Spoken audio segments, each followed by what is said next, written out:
दोस्तों, आज हम आपको ले चलेंगे रेवंसवुड असाइलम की डरावनी दीवारों के अंदर, एक ऐसी जगह जहां the mind truly never dies. Ravenswood forest के दिल में छिपा, एक असाइलम टाइम में फ्रोजन है, डीके और मिस्ट्री की चादर में लिपटा हुआ। यह सिर्फ एक गोस्ट स्टोरी नहीं है, यह एक कहानी है मैडनेस, लॉस और सुपरनैचुरल के अनब्रेकेबल ग्रिप की। 1900 की शुरुआत में बनाया गया रेवंसवुड असाइलम उन लोगों का रेफ्यूज था जिन्हें सोसाइटी ने रिजेक्ट कर दिया था, मानसिक रूप से बीमार, अनवांटेड और क्रिमिनली इनसेन। लेकिन हीलिंग का यह सेंचुरी एक डार्क पर्पस भी रखता था। डॉक्टर एल्बर्ट ग्रे, असाइलम के लीड फिजिशियन, कोई ऑर्डिनरी डॉक्टर नहीं थे। वह ह्यूमन माइंड और आफ्टरलाइफ के कनेक्शन से ऑब्सेस्ड थे। उन्हें विश्वास था कि वह इमॉर्टैलिटी को अनलॉक कर सकते हैं, शरीर को नहीं, बल्कि कॉन्शियसनेस को ट्रैप करके। लोकल लेजेंड्स में असाइलम के बारे में अजीब घटनाओं की चर्चा थी, क्लोजर से बहुत पहले। पेशेंट्स चिल्लाते हुए कहते थे कि दीवारों से कोई देख रहा है। स्टाफ बिना ट्रेस के गायब हो जाते थे, और उनके नाम बाद में असाइलम के बेसमेंट की वुडन बीम्स पर स्क्रैच्ड मिले। कुछ लोगों का मानना था कि इमारत खुद जीवित थी और अंदर के डिस्पेयर से फीड हो रही थी। 1968 की एक तूफानी रात, असाइलम को अब्रप्टली अबैंडन कर दिया गया। अथॉरिटीज ने वीक्स बाद अंदर एंटर किया, लेकिन कोई लाइफ की साइंस नहीं मिले। दीवारें डिस्टर्बिंग कार्विंग्स से ढकी हुई थीं, और मेडिकल रिकॉर्ड्स ने गायब हुए रेसिडेंट्स के बारे में कुछ रिवील नहीं किया।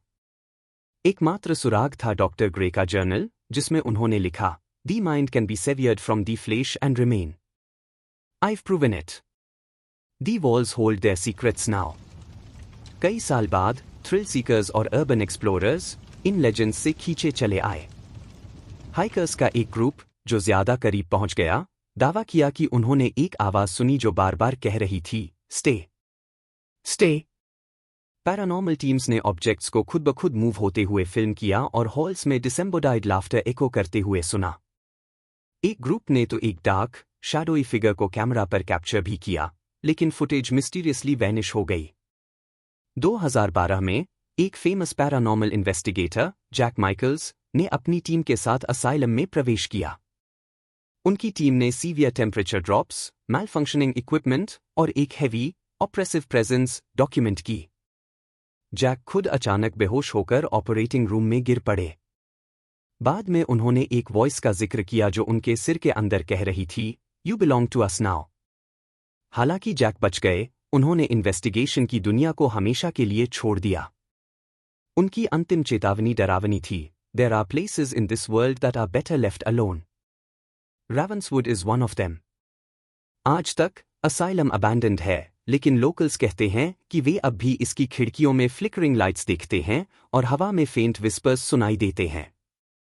रेवंसवुड के सीक्रेट्स शायद कभी पूरी तरह से अनकवर न हो पाएं, लेकिन एक बात तो तय है, यह असाइलम आज भी जिंदा है और उन पर फीड करता है जो इसकी दहलीज पार करने की हिम्मत करते हैं। हम फिर मिलेंगे एक नई और रहस्यमयी मिस्ट्री के साथ। तब तक के लिए हमारे चैनल थ्योरी ब्रेकर को लाइक, शेयर एंड सब्सक्राइब करें।